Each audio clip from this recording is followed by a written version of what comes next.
you. Her mother Roxy is here with Gianni. We have we have Dominique and William, who are close personal friends as well, present here. Briefly, uh, the brothers will address you. The president and the vice president met with the family for over an hour, and they're going to tell you some things that happened in that meeting.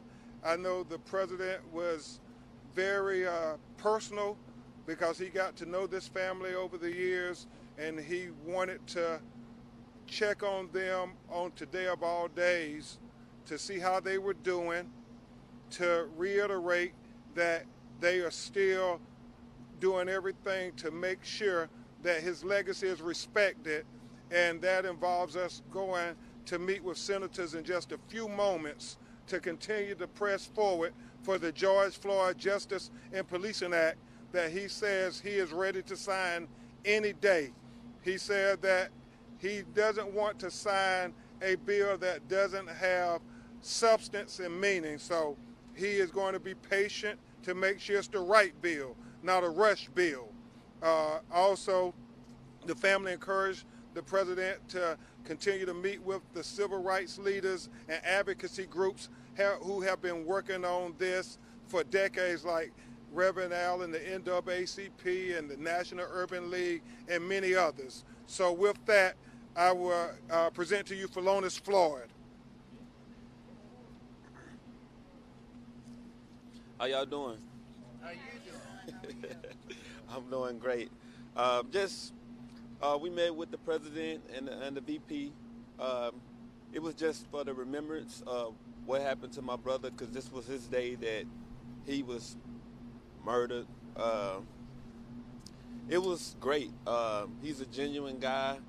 They always speak from the heart, and it's a pleasure just to be able to have the chance to meet with him when we have that opportunity too. We're just thankful for what's going on, and we just want this George Floyd Policing Act to be passed in the future. Is there any message? Could I ask you real quick? No. Is there a message you want the American No, people to know? because this is the thing. If you can make federal laws to protect the bird, which is the bald eagle, you can make federal laws to protect people of color. What about the fact? What about Okay. the fact that you don't have? Now we will have his brother Rodney Floyd. Very brief. How you guys doing? Today is about the remembrance of our brother George Floyd, father, uncle, friend, cousin, and the Mr. President and Vice President gave us a condolence and just keeping up, touching back on what happened last year, reiterating everything. They asked us how we were doing. Are we taking care of ourselves, healthy counseling, and they asked us all about how we feeling and what's going on about today about our brother. And we thankful that they showed great concern, and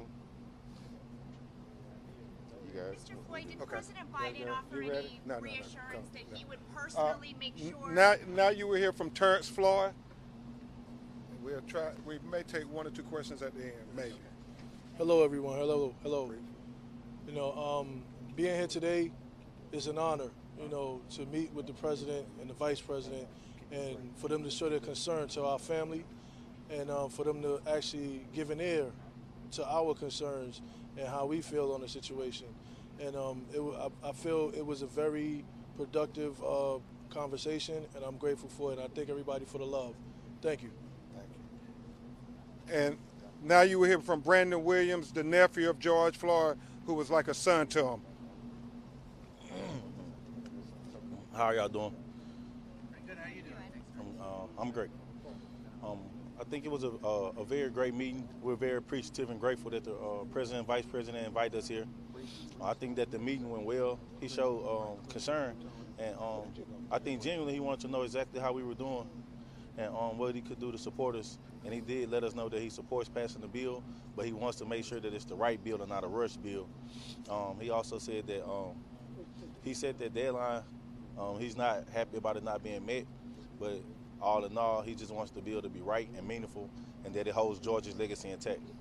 Thank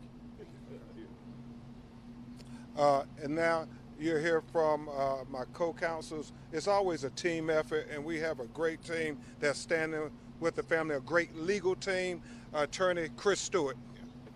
On behalf of Roxy, little baby Will, Justin, my law partner, the president actually interacted and played with Gianna. She had an absolute ball.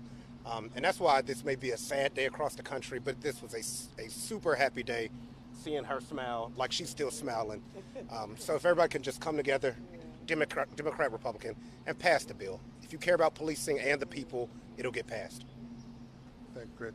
Now we will hear from Attorney Tony Romanucci, another great co-counsel. Good day, everybody. Nice to see you all. I think what's important about today, commemorating the 1-year date of George Floyd's death, is that we need this bill passed. Here's why we need it passed. We need to protect lives as opposed to take life. We need people saved on the streets of our country as opposed to being unnecessarily shot by police. That's what's so important about this day. That's why I'm so proud to be standing with the Floyd family today, being a representative and fighting for this bill to make sure it is meaningful and substantial. Thank you all. Now we will hear briefly from Attorney Justin Miller, and we have one more speaker after that. Good afternoon. The important thing to remember, and I think everyone's spoken on different things, but the important thing I want everyone to remember is this: there have been other bills that have been passed in the last 3 months protecting different groups of people. This group of people needs to be protected too, and this started a long time ago. There are some things that started a lot sooner that got protected a lot faster. And so we just ask that you, if you're out there watching, urge your congressman, urge your senator to pass this bill, because it's very, very important. Thank you. And then finally, before we take a question or two, is our National Bar Association President, Attorney C.K. Hoffler. Good afternoon. Justice for one is justice for all. On behalf of the over 66,000 mostly African American lawyers in this country and globally, we must support the passage of the George Floyd Justice and Policing Act. We don't have a choice. Unless we want to see the carnage that we've seen happen over and over and over again, and that's not acceptable. So please call your senator. Impress upon everybody in your community that we've got to do this. We've got to pass it. Thank you. Thank you. Yeah, that's everybody good. All right, we're going to just do this one time for his family back in Houston and North Carolina who couldn't be here. We're going to all raise our fists and say his name. Gianna, Chris, y'all come up here. You want to say his name? Put your fists up, Chris. Let's say his name. Say his name. George Floyd. Say it again. Say it again louder, did you? Say it now, baby. Say his name louder. Say his name. George Floyd. Thank you all. That's for his family that could not be here today. April, one question. Ben, I have a question. Ben, GOP is trying to get buy-in from policing organizations on the George Floyd Policing Act, and that's one of the reasons why we're hearing that it's stalled, and that's the reason why it was not signed into law by the president today. What say you about the fact that they're looking for police organizations to buy in? It looks like it's civil rights versus qualified immunity, civil rights versus policing.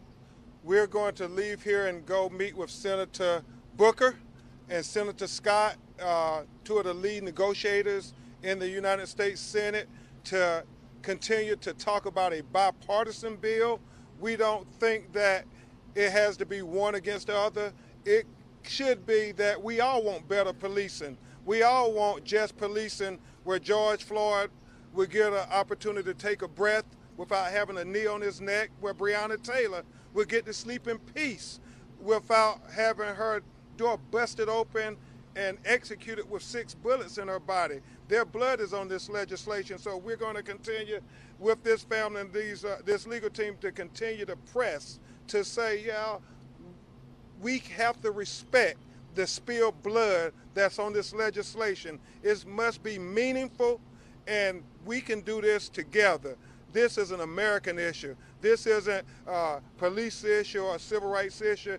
we have to look at this as a national issue that we have avoided dealing with far too long. I think Chris, CK, it has been 57 years since we've had meaningful legislation. And we look back at history, we remember Jimmy Lee Jackson being killed in Alabama, and Martin Luther King and John Lewis in Selma using that as the impetus to get the Civil Rights Act finally passed after years and years of trying. We pray that history can repeat itself and that the death of George Floyd will help propel us to finally get meaningful police reform. Do you have GOP? Did President Biden offer any? GOP or any police? I'm sorry, guys. We're going to wrap it up. Thank you so much. Thank you. Anybody from the GOP or police unions on your side?